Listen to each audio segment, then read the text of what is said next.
Lagyan natin yung sibuyas.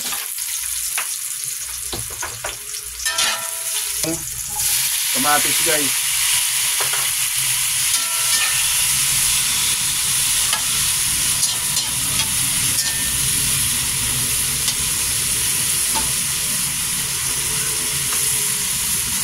Antayin lang po nating maluto ang kamatis guys.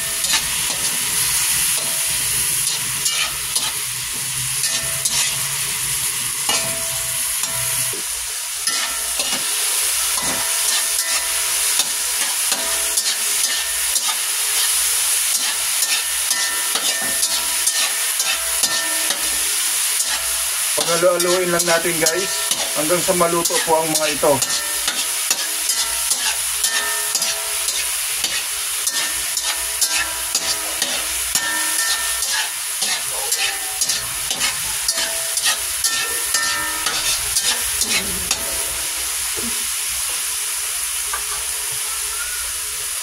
Habang nag-ano ito. So, lalagyan natin guys ng suka itong alamang para pampatanggal po ng langsa yung suka sa alamang. So, isa riyan guys sa mga sekreto. Lalagyan po ng suka ang alamang para usually yung mga alamang malangsa, maalat. So, nakaka-balance po siya nung alat niya at natatanggal po yung langsa nung alamang. Ayan. Look at that guys.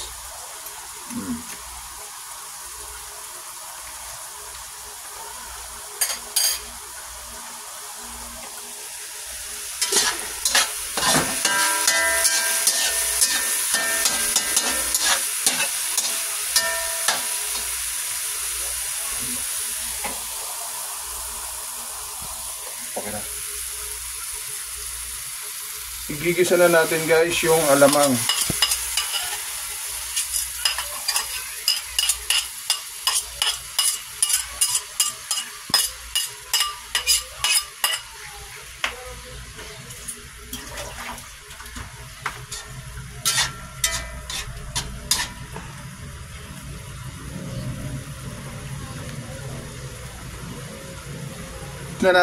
Ilalagay na natin guys itong ceiling green at saka yung pula. May hinati po yan guys, saka merong yung buo.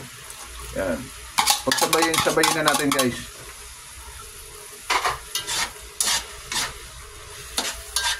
Paghalo-haloin.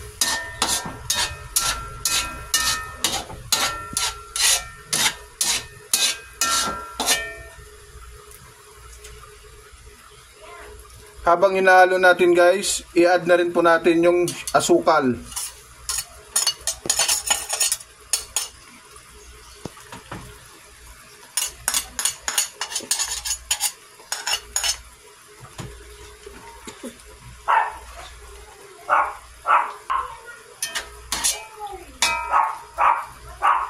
Nilagay po natin guys yung suka kanina. So hantayin lang po natin kumulo yung suka para matanggal po yung ano niya, yung asim. So hayaan po natin kumulo lang po ng pusa. So mga after few seconds, pwede na natin pong haluin.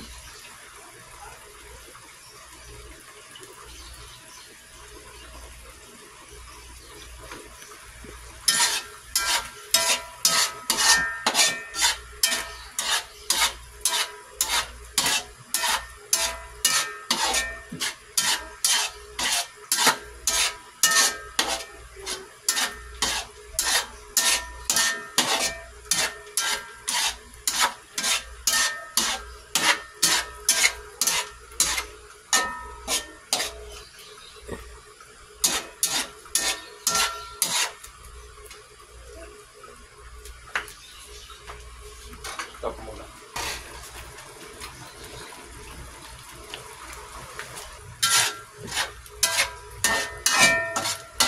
Haluin lang natin guys hanggang sa maluto po ang ating alamang.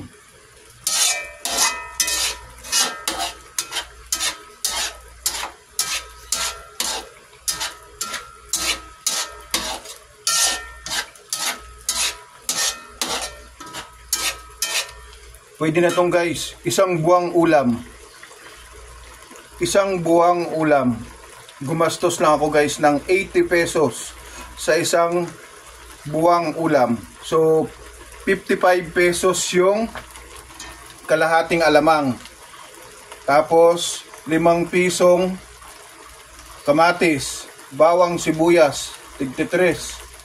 Tapos sili 5 piso, isang bugkos. Piso yung siling haba. Asukal, 2 kutsarang asukal. Tapos yung suka na inhalo natin sa alamang ay kalahating tasa, 1/2 cup. Yun lang yun guys.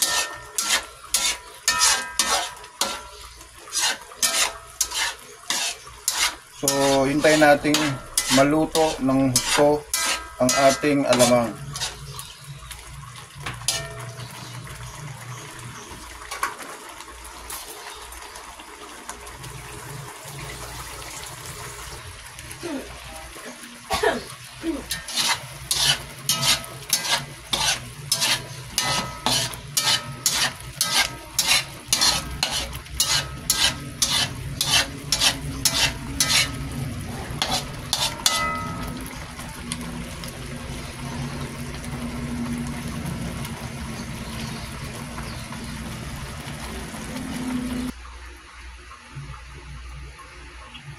So ayan guys, luto na po ang ating masarap na bagoong alamang.